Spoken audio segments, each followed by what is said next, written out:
and welcome back to our video series on why I love celibacy. Today for episode 4, I'd like to suggest that one of the reasons I love celibacy is because I want to be like Jesus. You might remember the old commercials, I want to be like Mike, the Nike commercials. So if you're going to be like Michael Jordan, you got to buy his shoes and do what Michael does. Well, if you want to be fully like Jesus, then you've got to do what Jesus does. And what Jesus did was he lived a celibate life. He chose not to get married.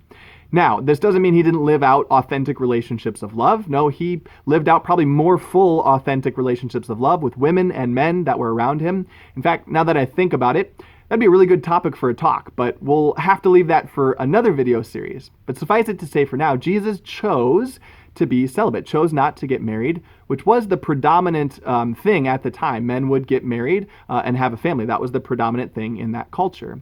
However, Jesus chose not to, and this was no accident that he lived out celibacy. No, this was a clear choice. Jesus did things intentionally. Nothing Jesus did was by accident. So why did Jesus choose to live out celibacy? Well, because he wanted to fully leave everything behind and to be fully free to love and to serve those around him.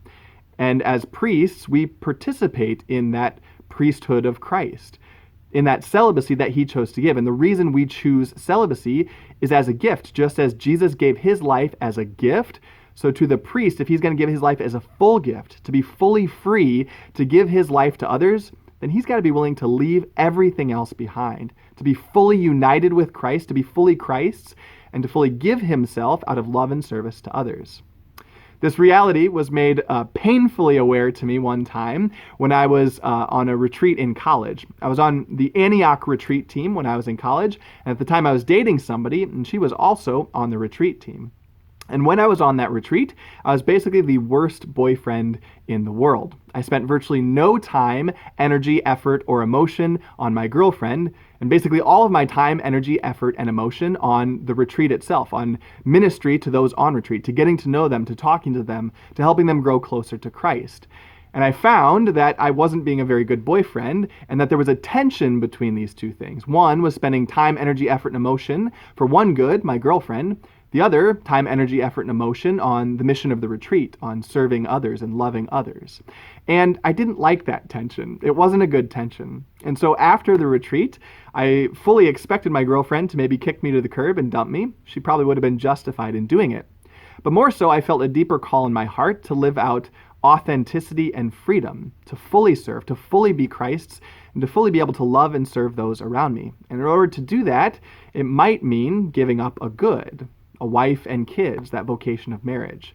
If I'm going to be free to fully give myself like Christ, then I have to be like Christ, who chose to leave everything, who chose to give himself fully to love and service of others. And so, in my own sort of weird college mind, the gears started turning, and I realized the beauty of the gift of celibacy, which allowed me to more fully give my heart and give my life fully to Christ, to be totally Christ's, and to be totally for the mission of Christ, to love and serve others. Celibacy is a gift on the part of God to the priest, but also a gift on the part of the priest to others, to the church. In his 50th anniversary book, John Paul II writes that celibacy and the priesthood is both gift and mystery. Gift and mystery. It's a bit mysterious. It seems kind of strange that somebody would willingly choose to give up marriage, but also it's a great gift for his people. So my celibacy is not something that restrains me, but instead is something that makes me more free to love. It's my gift to Christ, to be more fully belonging to Christ, to be more fully like Christ. It's my gift to the church. It's my gift to you. Please accept this gift. And I have to say, as I've given this gift of my priesthood and celibacy to others, it's incredible how much of a gift of love I receive in return. So I want to thank you for your gift to me, for accepting my gift of love and celibacy, and for returning that gift as well in your love for me as well. Next time, we'll continue our series on why I love celibacy, so please join us for episode 5. God bless.